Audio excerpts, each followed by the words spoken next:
care how old you are, how young you are, you're going to hit the deck when the presence comes in.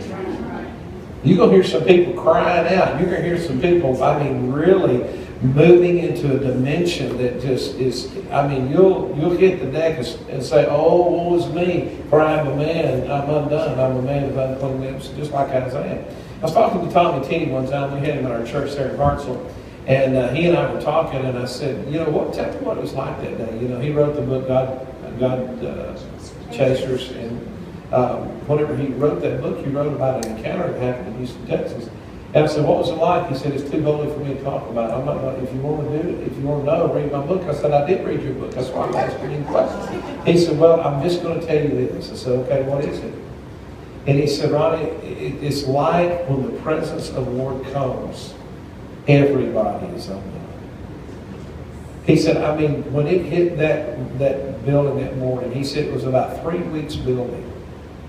And he said, I had gone in, and you could just feel the Holy Spirit brooding. And he said, whenever the Holy Spirit began to brood, we had our service, but we knew there was more, so we began praying. And the pastor said, well, you need to come back next weekend. So he said, I went back the next weekend. And he said, I was in my hotel room, and he said, I could feel that brooding. We went into the service, and there was that presence of the Lord that was there, that you knew God was doing something, but it hadn't been released yet. So they asked me to come back the third week, and he said, I got up that morning, and he said, I had that strange feeling, God, you really are about to break out. And he said, that morning when we went in, he said, it was the most amazing thing I've ever heard. He said, it was like a clap of thunder and lightning in a room.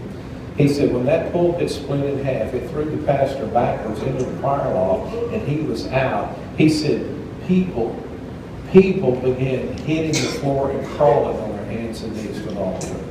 He said, people began to scream, and they began to cry out for forgiveness of sin. He said, people began to ask God to release mercy over them. He said people were crawling over pews. They were in the floor. They were crawling. And he said literally the altar, the floor, out in the foyer was just littered with bodies laying everywhere. So people would walk in the building, and whenever they would step in the room, they would be so overtaken. He said as time went on through the day, he said people would get out of their cars and fall down on the parking lot and couldn't get up. He said we were literally having to drag people in the church to get them out of the sun and out of the weather. And he said, we even had people, some people were turning in the parking lot of the church, and they were hit with the presence of the Lord, running off the driveway into the grass and out of the yard. He said it was crazy.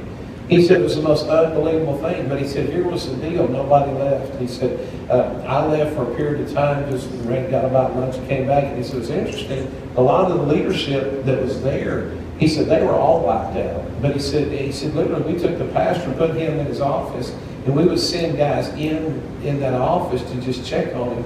And so the guys would go in their office, and they would get hit with the presence of the Lord, and God would wipe them out of the office. Finally, he had about 5 or 6 ushers stacked up in the floor, and he said, we wouldn't send people into the pastor's office because they weren't coming out.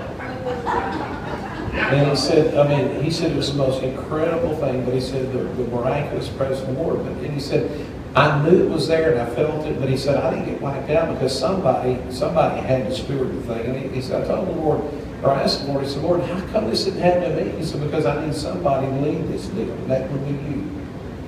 And he said, literally, he lived in a time where the presence of the Lord was so tangible and real. And he said, from that day forward, when that happened, he said, something happened in me. And he said, I literally became such a pursuer of the presence of the Lord that nothing in this world would even begin to compare to that. And what's sad today about the church in America is nobody's in pursuit of the presence. We go for the best worship going. We go for the best show being performed. We go for the best sermon series. We give God an hour and 15 minutes and out the door. I was talking to one mega church the other day, and I'd gone in and worked with them for a period of time, and I began talking to them about their services, and then I was about as gentle as a sledgehammer one day, and I talked to them about it. And they said, what are we going to have to do? You're a prophet. What do we have to do to have the presence of the Lord? I said, first of all, you need to quit having 18 minutes worth of worship. And I said, second thing is, and I looked at the pastor, and I said, you need to quit preaching so much. And I said, what you need to do is you need to focus your time on worship right now in this season. You need to develop a culture of prayer in the house. I said, preach fine. That's fine to give instruction. That's great. But right now, if you really want to have the presence of the Lord, you got to learn how to pursue the presence, because that's where God is. Well, needless to say that.